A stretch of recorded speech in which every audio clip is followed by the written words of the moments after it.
Assalamualaikum warahmatullahi wabarakatuh. Alhamdulillah, alhamdulillahilladzi nawwiru qulubana binuril ma'rifati wal yaqin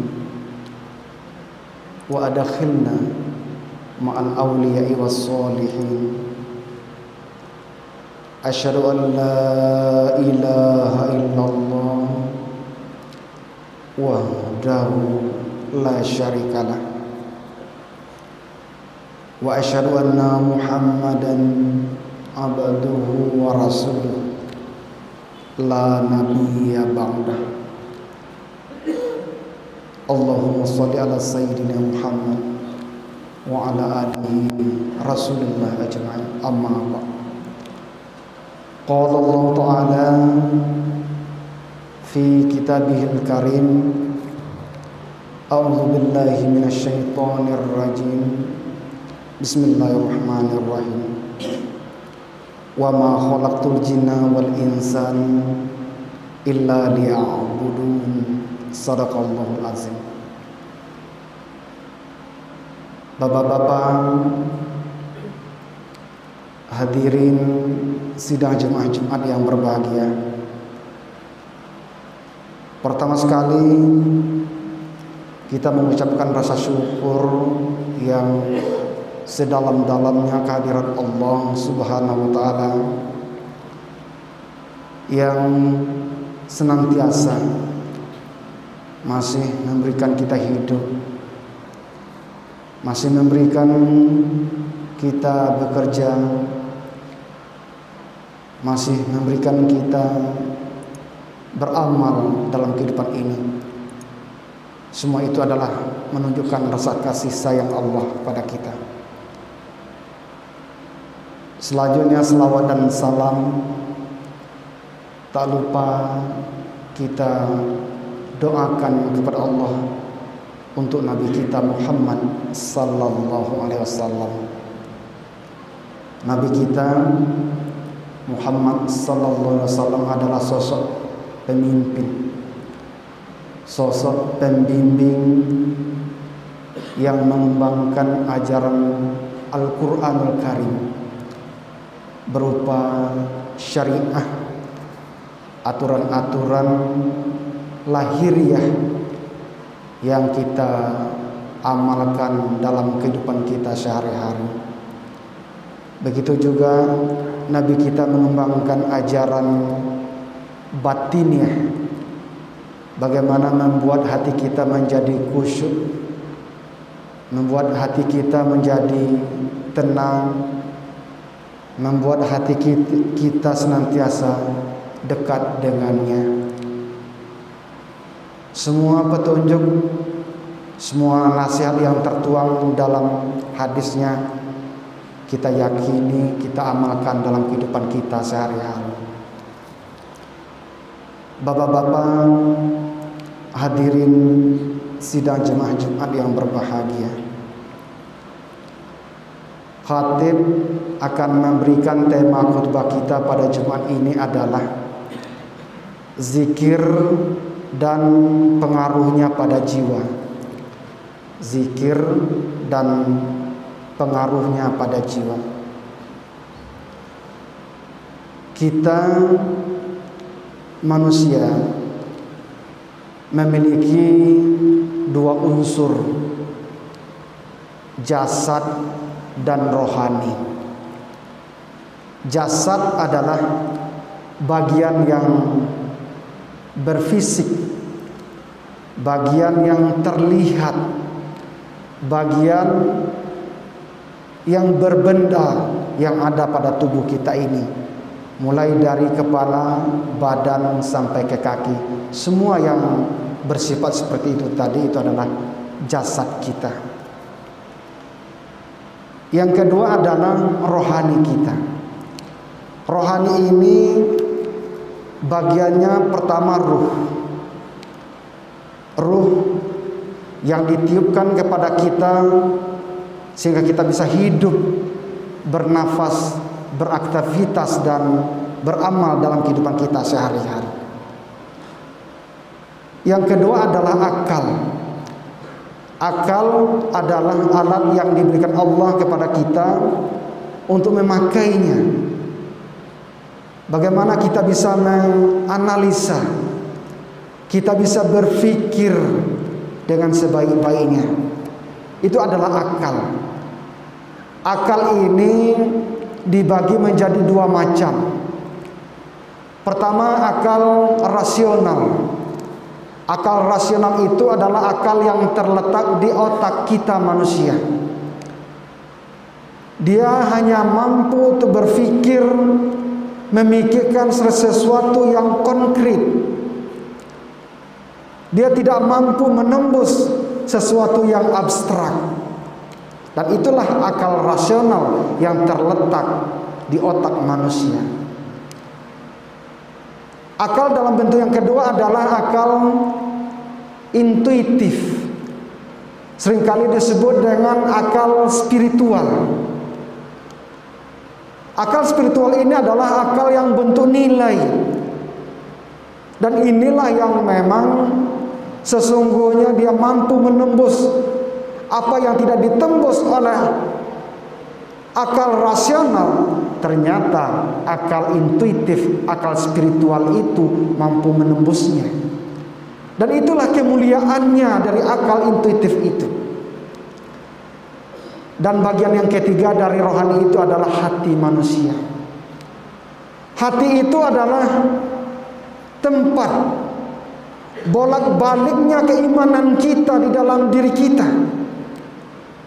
Seringkali disebut bahwa hati itu adalah bagaikan pintu yang dilewati oleh kebaikan, dan sebaliknya yang melewatinya itu adalah keburukan. Pertarungan keduanya antara kebaikan dengan keburukan, pemenangnya itulah yang masuk ke dalam hati kita. Kalau kebaikan yang menang, maka hati kita akan dapat berkuasa dengan kebaikan. Dia akan menebarkan segala macam kebaikan dalam hati kita. Tapi jika sebaliknya yang berkuasa, yang menang keburukan, yang didorong oleh hawa nafsu kita, maka hati kita akan menampilkan atau mengekspresikan perbuatan-perbuatan yang tercela itu. Perpaduan ketiga inilah lahir satu wujud, yaitu yang disebut dengan jiwa kita manusia. Itulah jiwa kita, perpaduannya, yang sering kali disebut dengan insani. Insani itu adalah perpaduan kegaiban Allah yang dititipkan kepada kita dengan indrawi yang nyata. Maka lahirlah itu disebut dengan jiwa kita manusia. Jiwa kita dapat diklasifikasikan menjadi dua macam. Ada jiwa yang tenang, yang disebut dengan jiwa yang mutmainnah. Dan inilah yang dikehendaki oleh Allah Subhanahu wa ta'ala. Dan yang kedua adalah jiwa yang keluh kesah, jiwa yang seringkali gundah, gelisah. Dan ini adalah bagian dari jiwa kita juga sebagai manusia. Karena itu, karena dia seringkali menjadi bolak-balik, bisa menjadi tenang dan bisa menjadi gundah, maka perlu kita awasi dengan zikir. Perlu kita bina dengan zikir. Perlu kita tenangkan dengan zikir. Kita tahu bahwa zikir itu adalah ingat akan Allah Subhanahu wa ta'ala. Allah sudah mengatakan, fazkuruni azkurkum washkuruli wala takfurun. Allah mengatakan, ingatlah kepadaku, kata Allah, aku akan ingat kepada engkau. Bersyukurlah kepadaku, kata Allah, wala takfurun, dan janganlah mengingkarinya. Ternyata Allah menginginkan kepada hambanya senantiasa ingat akannya. Dia tidak membatasi limit waktu kapan kita harus berzikir kepadanya. Dia menginginkan kita senantiasa berzikir setiap saat. Setiap saat Ia menghendaki kita berzikir kepadanya. Sebagaimana diungkapkan di dalam firman-Nya di dalam surah Ahzab ayat 41. Allazina yazkurunallaha qiyaman wa qu'udan wa ala junubihim, dan seterusnya. Orang-orang yang hendaknya berzikir itu harus dalam keadaan berdiri, dalam keadaan duduk, dalam keadaan berbaring, bahkan dalam tidur pun kita niat dan kita yakini sebagai tidur yang berzikir kepada Allah Subhanahu wa ta'ala. Karena itu kita harus kembali kepada Allah. Segala sesuatu yang diciptakan Allah diminta kita untuk kembali kepadanya. Tidak dibiarkan begitu saja. Bahkan hidup kita, tarikan nafaskan kita itu adalah berzikir kepada Allah. Wa ma khalaqtul jinna wal insan illa liya'budun. Allah mengatakan, tidak kuciptakan jin dan manusia kecuali untuk beribadah. Beribadah itu adalah berzikir. Berzikir itu adalah ingat kita akan Allah Subhanahu wa ta'ala. Dialah pemilik semua ini. Dialah pengatur semua ini. Maka kita harus mendekatkan diri kepada Allah dengan berzikir. Kalau kita pahami bahwa lawan kata dari zikir itu adalah lalai, ghaflah, lalai, lupa, tidak sadar akan diri kita, maka kita sadar, kita mengerti, kita memahami, itu adalah ketika kita berzikir kepada Allah Subhanahu wa ta'ala. Alangkah rugi kehidupan kita ini kalau kita tidak menaruhnya dengan zikir kepada Allah Subhanahu wa ta'ala. Bapak-bapak hadirin sidang jemaah Jumat yang berbahagia, bagaimana mudah kita harus berzikir? Banyak cara orang berzikir, orang kembali kepada Allah Subhanahu wa ta'ala. Pertama, kita bisa melakukan zikir dengan ungkapan kata. Kita baca kalimat-kalimat thayyibah. Misalnya kita membaca tasbih berulang kali. Kita membaca tahmid berulang kali. Kita membaca takbir berulang kali. Ya, kita lantunkan melalui ucapan lidah kita. Itu adalah zikir kita kepada Allah Subhanahu wa ta'ala. Yang kedua adalah zikir dengan hati. Tidak mampu kita melantunkan dengan lidah kita, dengan ungkapan kata. Kita bisa mentasdikkan dengan hati kita, dengan lubuk hati yang terdalam di hati kita. Ternyata hati kita juga bisa mampu mengungkapkan zikir, kalimah-kalimah membesarkan Allah. Itulah yang seringkali disebut dengan zikir khafi. Zikir yang tersembunyi. Mulutnya tertutup tetapi hatinya hidup mengucapkan kalimat zikir itu. Bentuknya matanya terpejam, lidahnya terkunci, mulutnya tertutup, tetapi hatinya yang dibuka lebar-lebar untuk membesarkan Allah di dalam kolbunya yang salim itu. Penuh hatinya dengan zikir kepada Allah, melebur hancur bersama jasadnya atas ungkapan zikir yang ditasdikkan di kolbunya.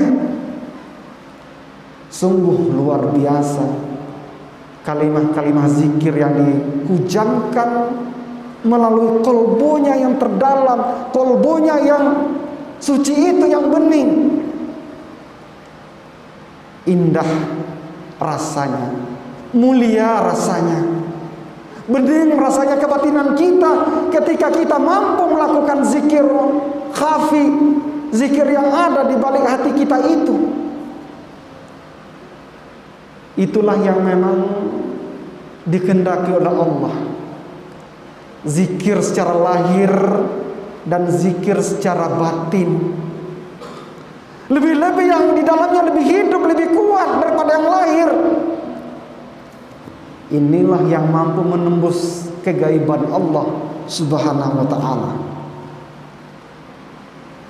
Kalaulah jiwa kita asah, jiwa kita latih, kita indahkan dengan berbagai keindahan zikir itu, maka tentu jiwa kita akan memiliki pengaruh yang sangat besar dalam hidup. Jiwa kita akan menjadi tentram karena zikir yang terhujam dalam kolbu kita. Hati kita akan menjadi tenang dengan indahnya kita melantunkan zikir padanya.